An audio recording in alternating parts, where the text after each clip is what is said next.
ମଣିଷର ଚରିତ୍ର ବହୁତ ବିଚିତ୍ର। ସେ ଦେବତା ମଧ୍ୟ ଏବଂ ରାକ୍ଷସ ମଧ୍ୟ।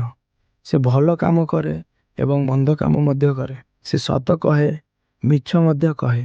ସେ ଦାନ, ଦୟା, ଧର୍ମ କରେ ଏବଂ ହିଂସା ମଧ୍ୟ କରେ। ଏହା କାହିଁକି?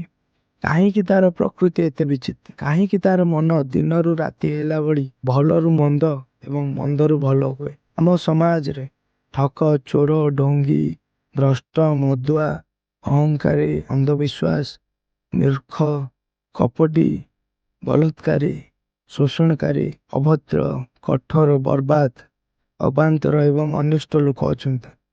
ଆମ ସମାଜରେ ସମାଜସେବୀ, ଧାର୍ମିକ ଲୋକ, ଦାର୍ଶନିକ ଲୋକ, ବିଜ୍ଞାନୀ ଲୋକ, ଜ୍ଞାନୀ ଲୋକ, ସଚ୍ଚୋଟ ଲୋକ, ନୈତିକ ଲୋକ, ସତ୍ୟବାଦୀ ଲୋକ, ଦୟାଳୁ ଲୋକ, ସାହାଯ୍ୟ କଲାବାଲା ଲୋକ ମଧ୍ୟ ଅଛନ୍ତି। ତାହେଲେ କ'ଣ ଗୋଟେ ମଣିଷକୁ ସମ୍ପୂର୍ଣ୍ଣ ଭାବେ ଖରାପ କିମ୍ବା ସମ୍ପୂର୍ଣ୍ଣ ଭଲ କହି ହବନି? ବୋଧେ ଏହା କହିବା ବହୁତ ମୁସ୍କିଲ।